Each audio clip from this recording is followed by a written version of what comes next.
여호수아 22장 23장 말씀입니다.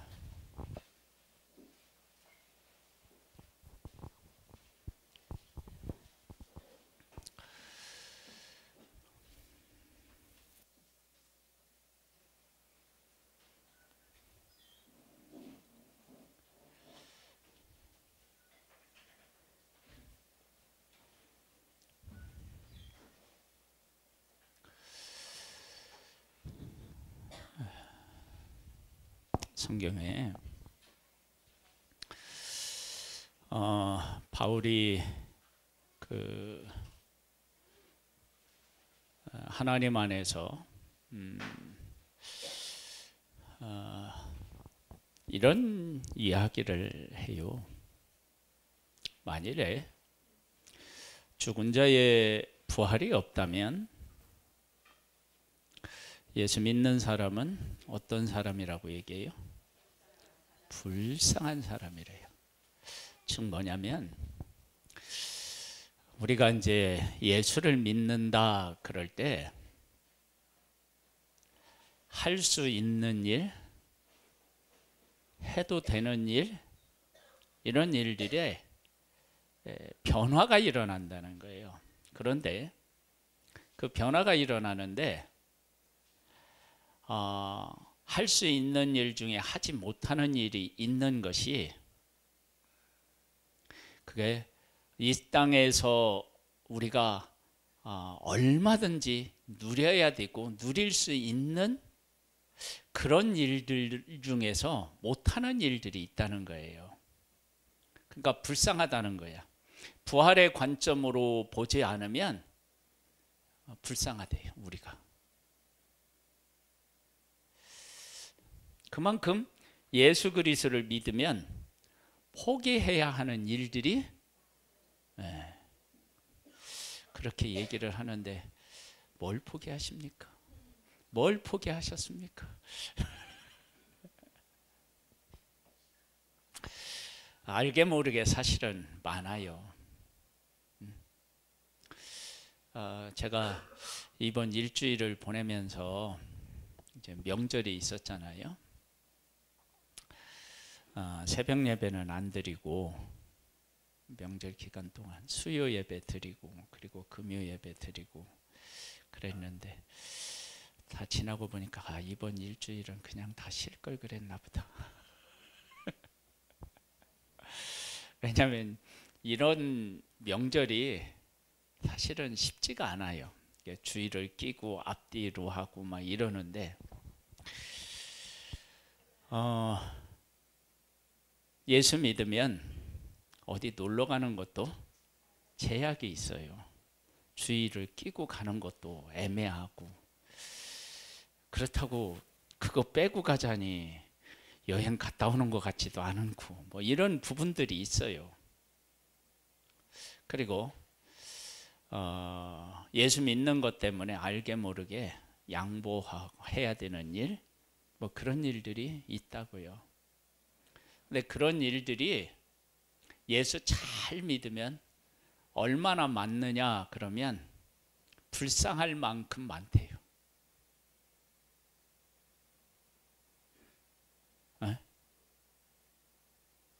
그러니까 예수 잘 믿으면 예수 안 믿는 사람들이 우리를 볼 때 바보 같다, 그런 눈으로 볼 수밖에 없는 삶을 산다는 거야. 그런데 부활이 있다 그러면 이건 상황이 완전히 다르다는 거야. 우리가 이 땅에서 무엇을 포기하든지 그 포기하는 것이 부활 때 우리가 누리게 될 것과 비교해 보면 이건 뭐 비교할 수조차 없다는 거예요. 그래서 우리는 이 땅에서 잘 살 수 있는데 그것들을 내려놓고 내일 다음 세계를 우리가 바라봐요. 그 다음 세계는요, 상상이 속에 있는 세계가 아니라 우리가 삶으로 살게 되는 그러한 세계인 거예요. 그런 세계. 그런 세계가 기다리고 있다는 거예요. 믿음은요, 현재의 것을 누리기도 하지만 앞으로의 것들을 내다보는 그러한 것도 이 믿음 안에서 아주 중요해요. 그러니까 현재를 누리는 것도 중요하고 앞으로 어떻게 이루어질 것인가라고 하는 것도 중요해요. 여기 이제 22장에 보면은 그때 여호수아가 루벤 사람과 갓 사람과 므낫세 반 지파를 불러서 그들에게 이르되 여호와의 종 모세가 너희에게 명령한 것을 너희가 다 지키며 또 내가 너희에게 명령한 모든 일에 너희가 내 말을 순종하여 오늘까지 날이 오래도록 너희가 너희 형제를 떠나지 아니하고 오직 너희 하나님 여호와께서 명령하신 그 책임을 지키도다. 이제는 너희 하나님 여호와께서 이미 말씀하신 대로 너희 형제에게 안식을 주셨으니 그런지 이제 너희는 여호와의 종 모세가 요단 저쪽에서 너희에게 준 소유지로 가서 너희의 장막으로 돌아가되 오직 여호와의 종 모세가 너희에게 명령한 명령과 율법을 반드시 행하여 너희 하나님 여호와를 사랑하고 그의 모든 길로 행하며 그의 계명을 지켜 그에게 친근히 하고 너희의 마음을 다하며 성품을 다하여 그를 섬길지니라 하고 여호수아가 그들을 축복하여 보내매 그들이 자기 장막으로 갔더라. 요단 동편의 두 지파 반이 자기들은 땅을 이미 분배받았어요. 분배받을 때 조건이 하나가 있었어요. 뭐냐면 요단을 건너가서 나머지 9지파 반이 약속의 땅에서 전쟁을 할 때 앞서가서 싸우고 그들이 다 분배받을 때까지 그들과 함께하는 것을 조건으로 요단 동편을 분배받게 됩니다. 그래서 이제 그 약속을 다 지켰어요.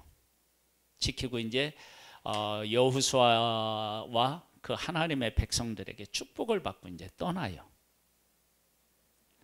여러분, 이 떠나는 이 장면이 얼마나 아름다워요. 그렇죠? 이보다 아름다운 게 없죠. 그런데 그들이 현재의 그 아름다운 결과물 안에 머물지 않고요. 이들이 요단을 건너가기 전에 요단 서쪽에 큰 탑을 쌓아요. 왜 쌓느냐?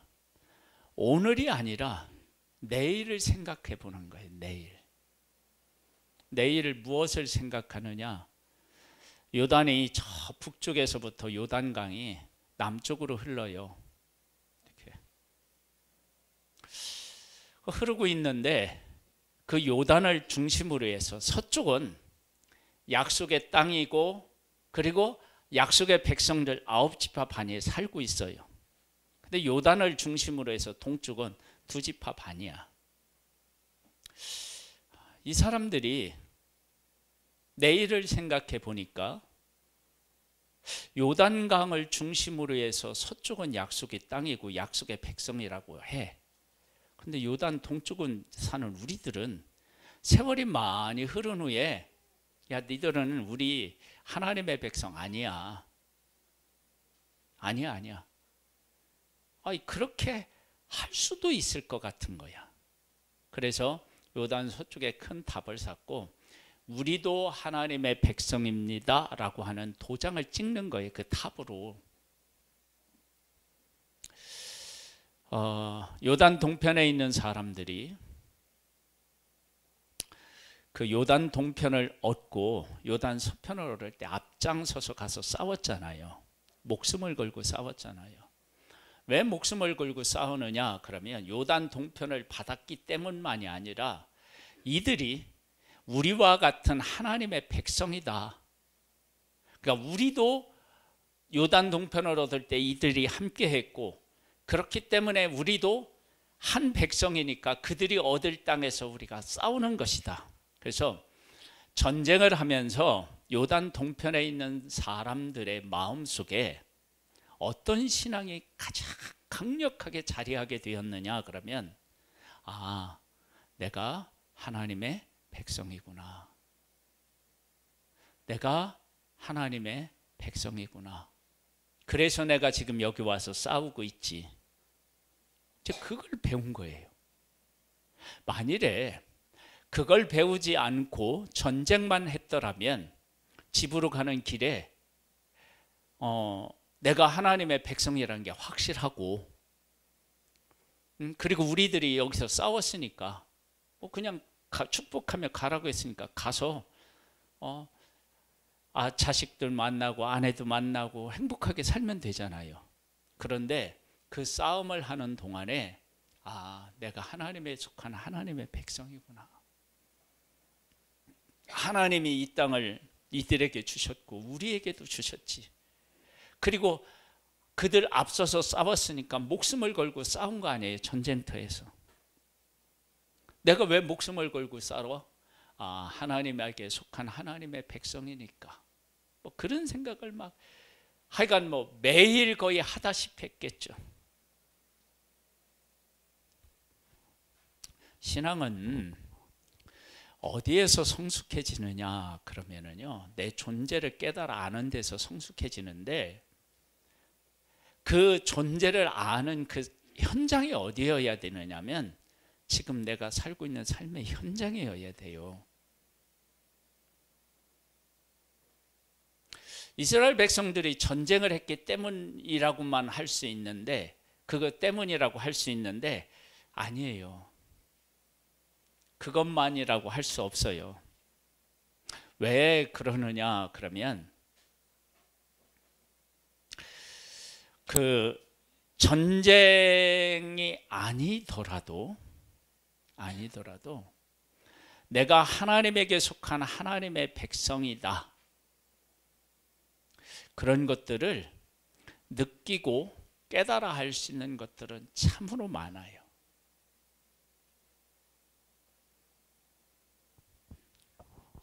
자, 오늘 우리가 이제 출애굽에 대한 것, 광야에 대한 얘기를 우리 오전에도 나누었는데요. 자, 하나님께서 하나님의 백성들이 애굽에 있을 때 하나님은 저들은 내 백성이다, 그들이 나를 섬길 것이다, 그렇게 해서 모세와 아론을 보내요. 자, 싸움을 했을 땐가요? 안 할 땐가요? 아니죠. 그들 안 했을 때죠. 그 얘기가.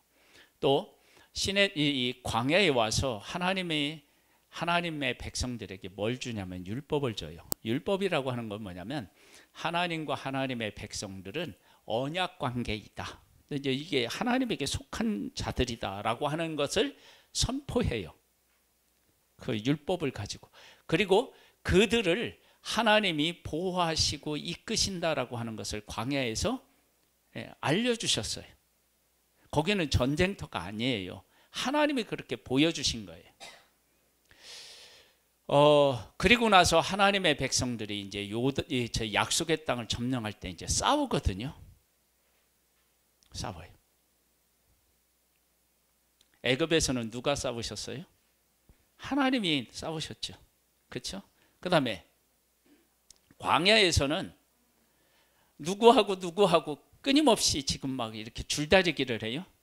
하나님하고 그 백성이 줄다리기를 해요. 하나님은 이미 애굽에서 너희들은 내 백성이야 라고 선언하셨어요. 그런데 하나님의 백성들이 하나님이 우리의 하나님이시라고 하는 고백을 제대로 못하는 거예요. 그러니까 그 고백을 할 수 있도록 광야에서 끊임없이 그 백성들을 찾아가시는 거야. 그렇게 하나님이 찾아가시고 그들을 길러내서 약속의 땅에서 전쟁을 하면서 하나님의 백성들이 깨달아 하는 거예요. 비로소 우리가 하나님의 백성이구나. 그래서 하나님이 애굽에서 우리를 위해서 앞서서 싸우셨고, 광야에서 우리가 하나님의 백성이라고 하는 사실을 인정하지 않을 때, 인정할 때까지 우리를 광야에서 훈련시키신 거구나, 그런 사실을 깨달아 알고 약속의 땅에서 그 전쟁을 하면서 그 고백을 하게 되는 거예요. 그러니까 전쟁을 그 요단 동편을 얻은 두 집 반이 하면서 그들은 정말로 소중한 것들을 깨달아 알 수 있는 기회를 얻은 거예요. 그러니까 내가 아홉 지파 반 때문에 이런 희생을 하는구나라고 하는 게 아니고 내가 하나님에게 속한 하나님의 백성이라고 하는 그 고백을 하고 그것을 확신할 수 있는 그 기간이 전쟁의 기간이었던 거예요. 하나님이 그들에게 그걸 깨닫게 하시니까 지금 전쟁을 마치고 축복하고 전리품을 가지고 집으로 가는데 하루라도 빨리 가고 싶지 않겠어요? 만일에 거기가 고속도로가 나 있고 자동차가 그 사람들에게 다 있다면 과속하더라도 빨리 가서 보고 싶었을 그런 마음인데, 그런데 전쟁을 하면서 내가 누구지? 하나님의 백성이지. 하나님이 우리를 위해서 먼저 앞서가셨지. 우리를 광야에서 훈련시키셨지. 하나님에게 속한 자라는 사실을. 그러면서 그 전쟁할 동안에 그것을 배운 거예요. 그 고백을 한 거예요. 그리고 나서 갈 때 그래, 우리가 하나님의 백성인데 하나님은 우리를 하나님의 백성이라고 한다 하더라도 우리 형제들이 나중에 마음이 변하면 어떻게 되겠나. 그래갖고 탑을 쌓는 거예요. 어떤 관점으로 내일을 보느냐? 하나님의 백성의 관점으로 보는 거예요.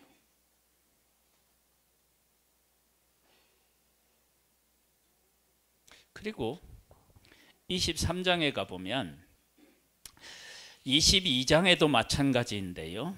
그 22장 5절에 보면 이렇게 나와요. 오직 여호와의 종 모세가 너희에게 명령한 명령과 율법을 반드시 행하여 너희 하나님 여호와를 사랑하고 그의 모든 길로 행하며 그의 계명을 지켜 그에게 친근히 하고 너희의 마음을 다하며 성품을 다하여 그를 섬길지니라 그랬거든요. 그러니까 여호수아가 두 지파 반을 보내면서 야, 너희들 지금 승리하고 집으로 가잖아. 그런데 가는 이들에게 너희들이 가서 그곳에서 살아가면서 그곳에서 행복하게 살려면 무엇이 필요하다는 거예요? 하나님의 말씀을 지키는 것이 필요하다는 거예요. 그것이 없으면 지금 승리하고 돌아간다 할지라도 나중에 어떻게 되는 거예요? 그걸 다 빼앗기는 거예요. 그 이야기를 23장에는 모든 백성들에게 여호수아가 다 이야기하는 거예요. 그래서 이렇게 얘기해요. 여호와께서 주의 모든 원수들로부터 이스라엘을 쉬게 하신 지 오랜 후에 여호수아가 나이 많아 늙은지라. 보세요. 원수들로부터 이스라엘을 쉬게 하신 지 오래다. 그러면 평안을 오랫동안 누렸다는 거예요. 약속의 땅을 점령하고 평화로운 삶을 오랫동안 살았다는 거예요. 그러면 그렇게 살았을 때 걱정할 게 뭐가 있겠어요? 아무것도 없죠. 그런데 우리가 이 땅을 점령하고 이런 평안을 누린 것은 하나님을 믿고 하나님을 섬기고 하나님 안에 있었기 때문이다. 이 사실에 대한 정확한 이해를 하고 이 평안을 지키는 유일한 길은 하나님의 말씀을 지키는 길이다. 평안이 평안을 지키는 것이 아니라 하나님의 말씀이 평안을 지키는 것이다 라고 하는 사실을 깨달아 알고 여호수아가 뭐냐면 내일을 생각해 보니까 이들에게 뭐예요? 평안은 지금 존재해요. 그런데 이 평안이 내일에도 연결이 되려면 하나님의 말씀을 지켜야 된다라고 하는 것을 이야기하고 있어요.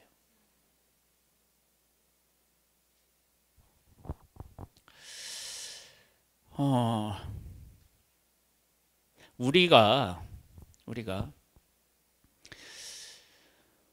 이 땅에 살면서요, 사람이 지킬 수 있는 것들이 있어요. 잠시는 지킬 수 있어요. 그런데 하나님은 우리에게 뭐라고 하냐면 니들은 안 된대요. 그러면서 뭐라고 했냐면 파수꾼이 깨어 있어도 하나님이 그 성을 지키시지 않으면 어떻게 해요? 파수꾼이 깨어 있는 것이 아무 의미가 없다고 얘기해요. 그러니까 하나님이 지키셔야 되는 거예요. 여기에 뭐라고 얘기를 하느냐면 그 하나님의 말씀을 지키라는 거예요. 6절에 보면 이렇게 나와요. 그러므로 너희는 크게 힘써 모세의 율법책에 기록된 것을 다 지켜 행하라. 그것을 떠나 우루나 좌우나 치우치지 말라. 너희 중에 남아있는 이 민족들 중에 들어가지 말라. 그들의 신들의 이름을 부르지 말라. 그것들을 가리켜 맹세하지 말라. 또 그것을 섬겨서 그것들에게 절하지 말라. 오직 너희 하나님 여호와께 가까이 하기를 오늘까지 행한 것 같이 하라. 그러면 지금 하지 말라 하지 말라 하지 말라고 하는 이 일을 지금까지는 어떻게 했다는 거예요? 안 했다는 거예요. 그래서 이들이 평안을 누리며 살아갈 수 있었던 거예요. 그런데 내일은 장담할 수 없다는 거예요. 내일도 오늘처럼 그런 삶을 살려면 오늘처럼 어떻게 해요? 하지 말라는 것을 하지 않고 하라는 것을 하는 것이 우리가 지금의 평안을 지키는 유일한 길이라는 거예요. 다른 방법이 없는 거예요. 여호수아는 지금의 평안에 안주하지 않고 이 평안이 내일에도 지속될 수 있는 것들을 염려하고 그 방법을 지금 이야기하고 있어요. 여러분, 오늘 나의 삶이 평안하다 그러면 이 평안은 왜 평안했느냐?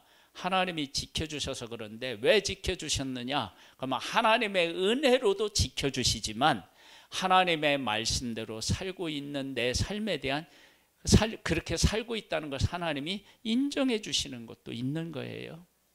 근데 이것이 지금뿐만 아니라 내일도 하나님은 우리가 그렇게 되기를 원하셔요.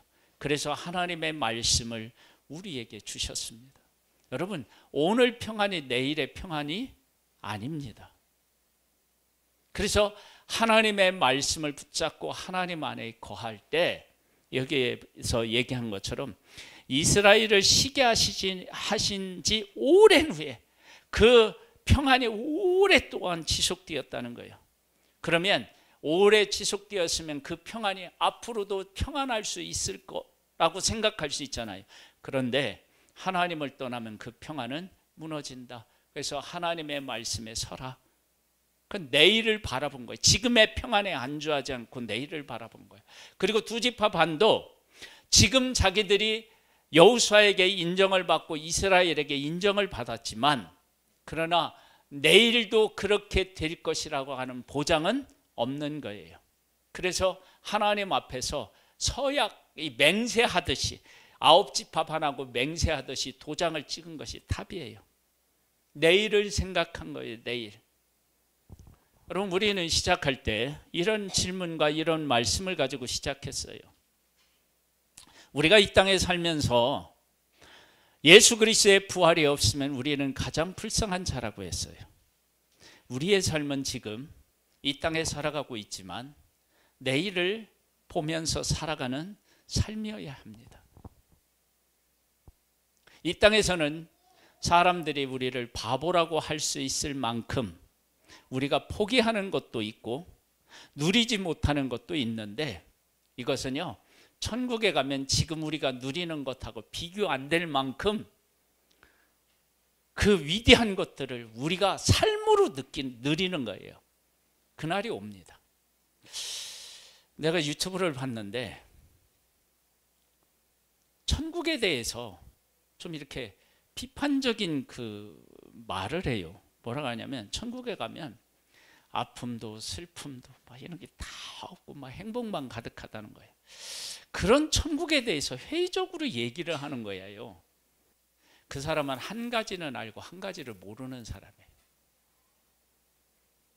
왜 그러느냐 그러면요, 천국은 왜 기쁨만 가득하고 왜 행복만 가득하고 슬픔과 걱정이 없느냐 그러면은요, 여러분 잘 생각해 보세요. 우리가 사랑이라고 하는 것들을 알잖아요. 사랑을 아는데 사랑의 전부는 몰라요. 여러분, 사랑의 전부를 알아요? 몰라요. 사랑의 전부를 알면 고린도전서 13장에 나오는 사랑장에 보면 그 사랑의 의미가 나와 있는데 그 의미가 내 안에 온전히 이루어졌느냐? 아니에요. 안 이루어졌어요. 그러니까 우리는 사랑은 알지만 부분적으로 그냥 조금 아는 것뿐이에요. 그럼에도 불구하고 이 사랑해 주는 기쁨과 감격을 우리는 삶에서 경험하며 살아가요. 이 조금 가지고 있는 사랑, 아는 그 사랑 가지고도 행복을 느끼고 소망을 느끼고 그래요. 그런데 이 사랑을 처음부터 끝까지 다 안다 그러면 그 사랑으로 인한 행복과 기쁨이 얼마나 크고 얼마나 위대하겠어요. 근데 천국에 가면 그런 거예요. 그러니까 천국에 가면 지금 여기서는 모든 것들이 다 부분적으로 아는데 부분적으로 또 요만큼 눈곱만큼 아는 거예요. 그러니까 어떻게 되냐면 사랑했다가 금방 미워했다가 화해했다가 다투다가 막 이게 왔다 갔다 하는 거예요. 냉온탕처럼. 그게 우리의 삶이에요. 왜냐하면 사랑을 모르니까. 근데 예수님은 사랑이시잖아요. 예수님은 사랑을 아시잖아요.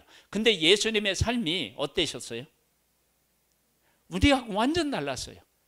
예수님은요, 나병 환자를 만지면 예수님이 부정해져야 되는데 인간적 지금 율법으로 보면 근데 나병 환자가 나아요.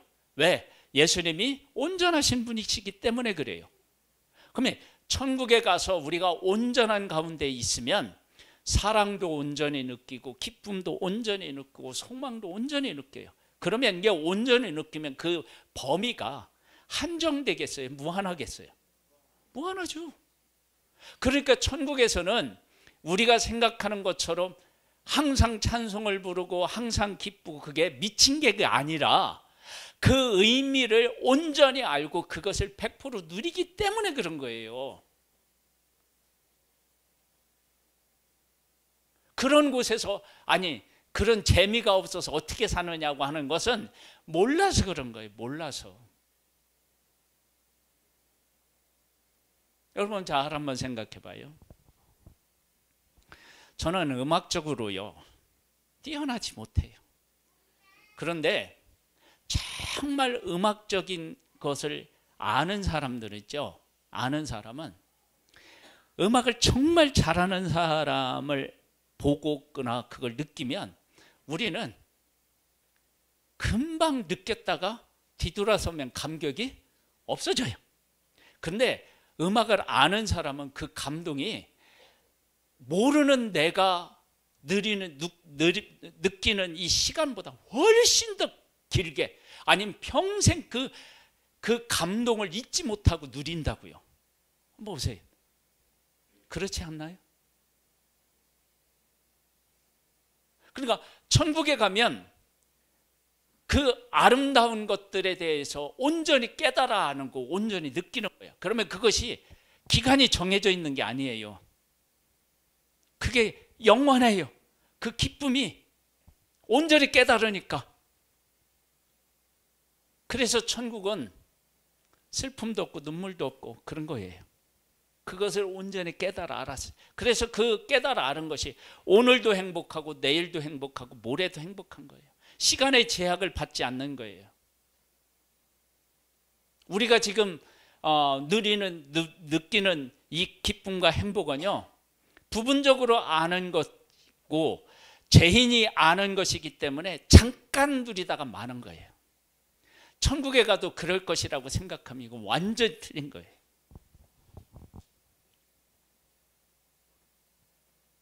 그곳이 천국이에요. 우리가 그러한 천국을 바라보고 오늘을 우리가 사는 거예요.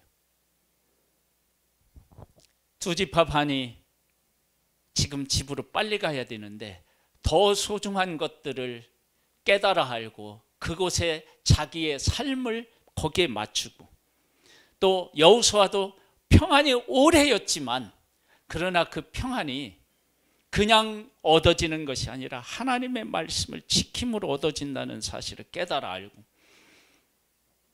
이 평안을 내일도 우리 후손들이 느끼려면 그리고 그 가운데 거하고 그것을 삶으로 연결시키려면 하나님의 말씀을 지키는 길밖에 없다는 것을 깨달아 알고 그 말씀을 전하는 거예요. 여러분, 오늘 나는 평안하다, 안전하다고 할 때 무엇을 소망할 거 있나요? 여러분, 하나님 안에서 가치를 발견한 사람은요, 그 가치 안에서 내일을 보는 거예요. 내일.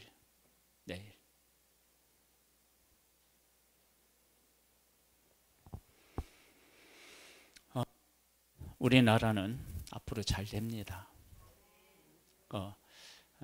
네가 뭔데 그런 얘기를 하느냐. 잘 될 수밖에 없어요.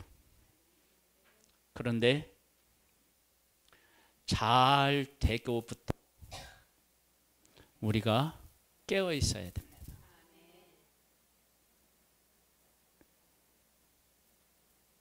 그러니까 저는 지금의 여러 가지 막 위기고 막 힘든 일도 있고 그렇다고 하는데, 그런 차원에서 위기가 아니라 평안이 찾아오는 그러한 것들이 이제 막 올 텐데, 그때부터 우리의 위기가 옵니다.